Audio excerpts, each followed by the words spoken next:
तुलसीदास ने अपने रामायण में लिख दिया है, गाध तनय मन चिंता व्यापी, हरि बिन न मानहि निश्चर पापी। क्या यह चिंता व्याप्त क्यों नहीं किया?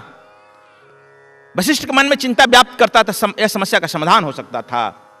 वशिष्ठ के मन में चिंता व्याप्त नहीं किया, लेकिन उस समय के धुरंधर और एक अवतार परशुराम के मन में भी चिंता व्याप्त कर जाता तो पर भी यह समस्या नहीं आती। लेकिन परशुराम यह अपने ही देश के अंदर युद्ध कर रहा है, अपने देश के अंदर जिसको रावण नहीं मार रहा है उसको परशुराम मारे जा रहा है। जिस रावण को सहस्त्रबाहु ने बिहार का राजा अपने कांख में बंद कर लिया, उस सहस्त्रबाहु को परशुराम मार डाला। और जब उस रावण को बाली ने बंदी बना लिया, सहस्त्रबाहु ने बंदी बना लिया था, तब उसके दादा उत्तम कुल पुलस्त करनाती, पुलस्त जो समझौता करा दिए थे और कह दिए, बेटा इधर मत आओ, यह विषम परिस्थिति है, यह विषम विचार है ना, यह विषम विचार से डोल रहा है। पुलस्त और विशेषरवा एक अलग विचार के हैं, रावण को पोषण दे रहे हैं। और परशुराम उसका मार्ग प्रशस्त करने में है। यदि मान लो तुम्हारी चाइना से लड़ाई छिड़ जाए तो क्या करेगा? अपने देश में युद्ध करेगा? आज के कम से कम तुम इतने आदान एक साधारण आदमी भी नहीं है। ज्यों ही हमारे विश्व से युद्ध छिड़ जाता है, कम से कम हम अपनी बैर भूल करके, और चाहे जो भी सत्ता हो, उस सत्ता को औरतें अपनी गहना दान देने लगती है, अपनी आभूषण देने दान लेती है, उस बाहरी अत्याई को मार गिराओ। हम जब स्वतंत्र रहेंगे, हमारी विचारधारा स्वतंत्र रहेगा, हम आपस में निपट लेंगे। लेकिन रावण का साम्राज्य बढ़ते जा रहा है और इन ऋषियों के मन में चिंता व्याप्त नहीं है। ये पूरे आर्यावर्त के सभ्यता और संस्कृति को समाप्त करने पर तुला हुआ है। क्यों नहीं इस परशुराम का शक्ति विदेशियों पर काम किया? रावण विदेशी शक्ति है। इन जो ऋषियों का जो राज पोषित ऋषि हैं, इनका क्यों नहीं उधर काम किया? उन असुरों से को विरुद्ध लड़ो, पहले आर्यावर्त को तो संगठित करो। इसे तो अच्छा वर्तमान सदी का चाणक्य निकला, वर्तमान सदी का चाणक्य निकला और सारे घर के मनमुटाओं को, अपने बेइज्जती को, जिसे लात मारा गया था, अपनी बेइज्जती को भी भूल करके, और वह विदेशियों की शक्ति से टकरा गया, और टकरा करके तुम देखता है कि मगध से लेकर अफगानिस्तान तक एक आर्यावर्त की झंडा गाड़ दिया। यह तो बड़ा दूरदर्शी ऋषि चाणक्य ही निकल गया ना। अभी भी कह रहे हैं तुम ऐसे विषम विचार से फैले हुए हो, और आर्यावर्त के ऋषि के बारे में यह तुम देख लिया। आर्यावर्त, अब तुम आर्यावर्त के ऋषियों को तो समझ लिया। यह 3 तरह के ऋषि निकल गए। कुछ ऋषि पोषित हैं दशरथ के, कुछ पोषित हैं जनक के, कुछ पोषित हैं रावण के, और कुछ बेचारे बेसहारे। विश्वामित्र का दोष क्या था? दोष यही था, सच यही दोष था कि अपना देश छोड़कर, राज छोड़ करके, अपनी धन, अपनी पूरी राज्य की शक्ति वह अपने विश्वविद्यालय में लगा दिया। और उस समय 84 कोष में विश्वविद्यालय था।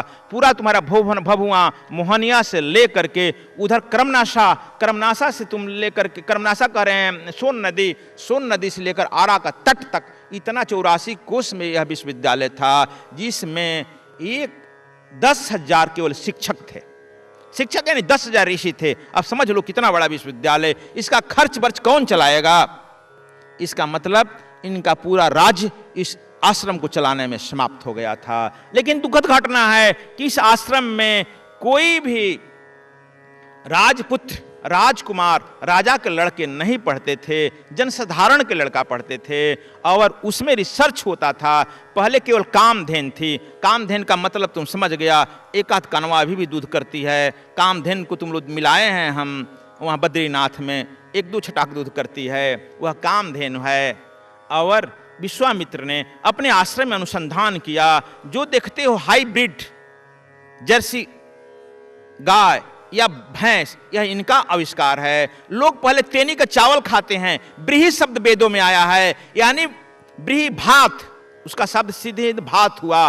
इसलिए तुम लोग कहते भुखाइल बंगाली भात, भात भात ही देवता को ठाकुर जी का भोज चढ़ता था। और आज भी बद्रीनाथ में हो चाहे वह द्वारिका में हो, यह भात ही चढ़ता है ठाकुर जी को भोग। वेद में आया है ब्रीही यानी भात। तेनी का चावल जानता है, अभी भी तेनी के चावल लोग फलाहार में प्रयोग करते हैं। यही गड्ढा गुड्ढी में हो जाता था, इसी का लोग करते थे। लेकिन विश्वामित्र का जो सिद्धाश्रम में अनुसंधान चला, इसमें टोआ, टांगुन, बजड़ा, जुनरी से लेकर के गेहूं तक की फसल का आविष्कार किया गया, जो कम पानी में हो। और दूध के लिए पहले रेशम वस्त्र था, जो रेशमी वस्त्र देवता लोग पहनते थे। और इसके बाद कटन का प्रयोग किया, सूती वस्त्र का उन्होंने खोज किया। और इसलिए अभी जो सृष्टि है विश्वामित्र सृष्टि चल रही है। अभी के ब्रह्मा विश्वामित्र हैं, और इसके बाद के ब्रह्मा वेट फॉर पोस्टिंग में खड़े हैं, वहां भी वशिष्ठ। अभी का इंद्र जो है सत्य हरिश्चंद्र का बाप सत्यव्रत है अभी इंद्र के पद पर। ये देखो, यह सब पद है, ये पद बदलते रहते हैं तुम्हारे तपस्या के अनुसार, और तुम भी बदलते रहोगे। लेकिन हमने बताया, और विश्वामित्र ने तब उस जंगल में बैठकर मंगल करते हुए, उपेक्षित होते हुए अपना दोस्त लोग समझ गया। और वशिष्ठ और विश्वामित्र के समझ लो कि यह लड़ाई, यही वैचारिक लड़ाई थी। जिस वैचारिक लड़ाई को तुम लोगों ने फेर दिया है यह कथा कहानी में, कि गाय के लिए लड़ाई लड़ रहा है। गाय असली है, वह दूध निर्धनों तक पहुंचना चाहिए। यह तुम लोग भ्रामक बात निकालने के तुम्हारे दिल और दिमाग से मैं बता दूं, वह कामधेनु गाय इंद्र के यहां भी है थी ना। इंद्र के यहां कोई राक्षस आता है, थप्पड़ मारकर ले चल के चला जाता है, वह कामधेनु गाय इंद्र की रक्षा नहीं कर पाती है। वही कामधेनु गाय जमदग्नि के पास भी है, और जमदग्नि की भी गाय कोई छीन ले गया। परशुराम ने जब हथियार उठाया था, जमदग्नि की भी कामधेनु गाय कुछ नहीं बोली।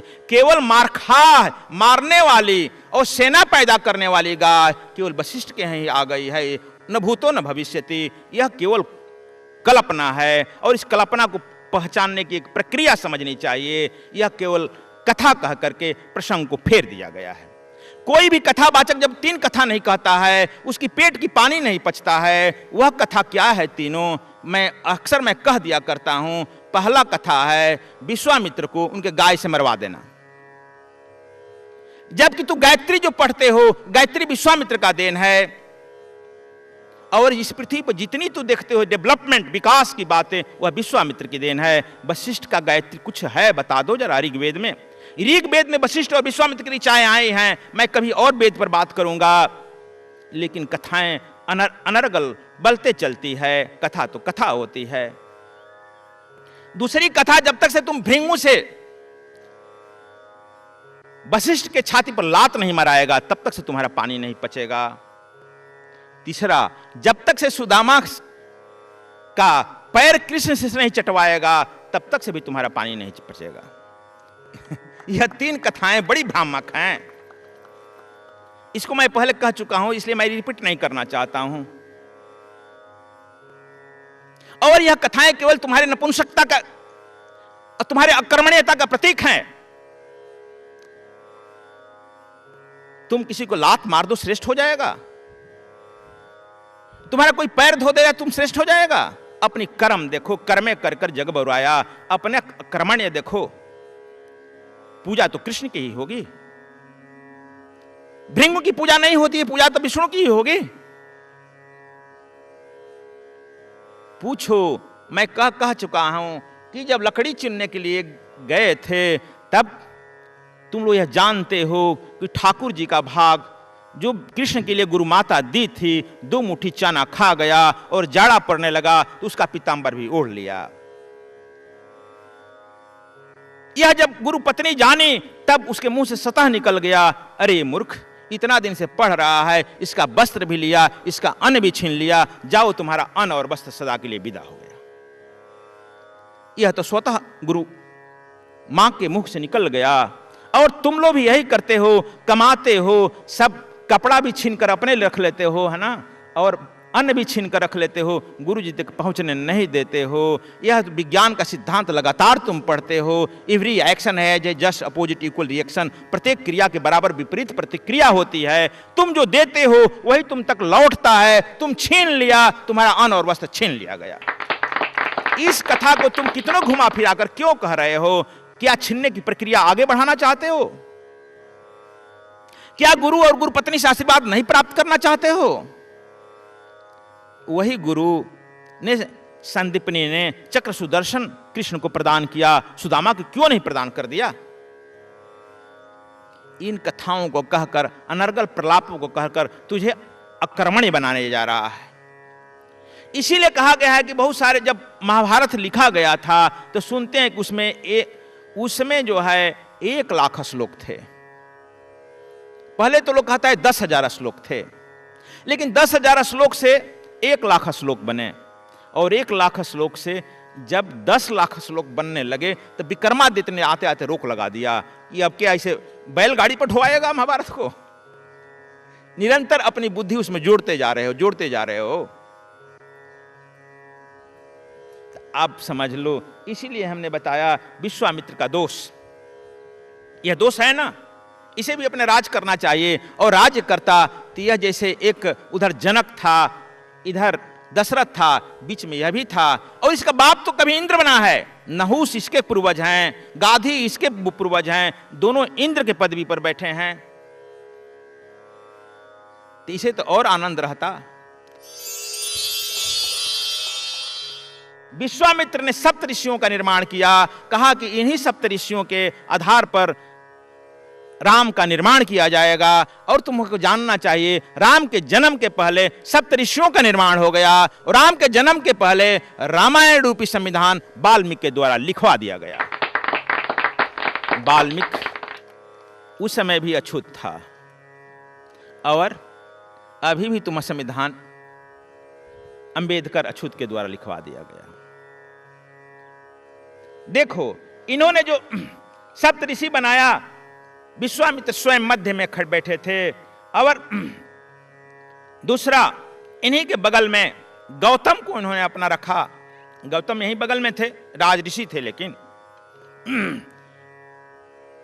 और तीसरा भारद्वाज को तो लोग जानते ही हो, क्योंकि राम को इसी तरह से यात्रा करना है, राम को जिधर से यात्रा करना है उसी अनुरूप न रखा जाएगा। यह पहले प्लानिंग बन गई थी, पहले राम, मैं केंद्र में हूं, मेरे यहां तो आएगा ही आएगा, और यहां से गौतम के यहां चलेगा। गौतम की पत्नी का भी उद्धार करना है ना, और गौतम से जानकी को प्राप्त करना है ना।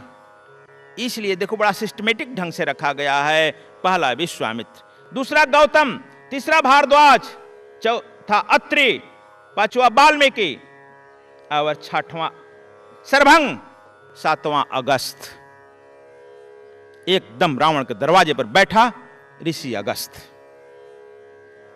यह सप्त ऋषियों को बनाया। उस सप्त ऋषियों में वशिष्ठ का नाम नहीं है। अब इन्होंने 7 नक्षत्रों का भी निर्माण किया। ये 7 नक्षत्र आकाश में रहने वाले नक्षत्र नहीं। ये 7 नक्षत्रों को भी तुम लोग समझ लो ठीक से। पहला सुग्रीव से नक्षत्र शुरू हो रहा। पहला सुग्रीव, दूसरा हनुमान, तीसरा जामवन, चौथा नल, पांचवा नील, छठा अंगद, और 7वां अंतिम नक्षत्र लंका में बैठा है, वह विभीषण। जब तक से विभीषण वहां भी हम अपना नक्षत्र नहीं बैठाएंगे, तब तक से लंका में भी हमारी राम राज्य की स्थापना नहीं होगी। बड़े दूरदर्शी हैं, इसलिए वहां भी एक अपना नक्षत्र बैठा दिया। नक्षत्रों को राम के साथ लगा दिया गया, और ऋषियों को जगह जगह में राम को निर्देशन का काम सौंप दिया गया। राम इस रास्ता से, कोई मेरा राम आदर्श बनेगा, रास्ता से गुजरेगा, ऋषियों इसे निर्देशित करो। कितना हो चतुर हो, विद्वान हो, उसे निर्देशन की जरूरत होती है, उसे दिशा निर्देशन। आईएएस क्या करते हैं? कहीं कुदाल चलाते हैं? आईएएस केवल निर्देशन देते हैं। लेकिन हमारे यहां उस समय ऋषियों की व्यवस्था थी, ऋषि जो है दिशा निर्देशन देंगे। सबकी सृष्टि ब्रह्मा से ही हुई है, किसी का सृजन विष्णु नहीं किया है, विष्णु को तो कोई लड़के नहीं है ना, सबका सृष्टि ब्रह्मा किया है, इसलिए सब ब्रह्मा से पैदा हुआ है और जन्मना सब में ब्रह्मा का ही गुण होना चाहिए, और सबको सच पूछो तो ब्राह्मण ही कह देना चाहिए, तब कोई झगड़ा नहीं पैदा होती। लेकिन कर्मण्येवाधिकार समाफलेषु कदाचन, कृष्ण भी कहता है चतुर्वर्णम माया सृष्टि कोण गुण कर्म विभागशः, कहते हैं कृष्ण के चतुर्वर्ण तो मैं कर दिया हूं यार, लेकिन कैसे? गुण और कर्मों के आधार पर। कहा गुण कर्मों के आधार पर। गौतम जो है गाय का लड़का है, गाय का लड़का नहीं होता है बंधुओं, गाय का लड़का आज भी हो जाता, आज का भी विज्ञान डेवलप कर गया, गाय पालने वाला का लड़का है, ग्वाला का लड़का है, गौतम है, लेकिन अपने कर्तव्य के बल पर, अपने पुरुषार्थ के बल पर वह जनक का पुरोहित और गुरु बन गया। यह कर्मण्यवा है।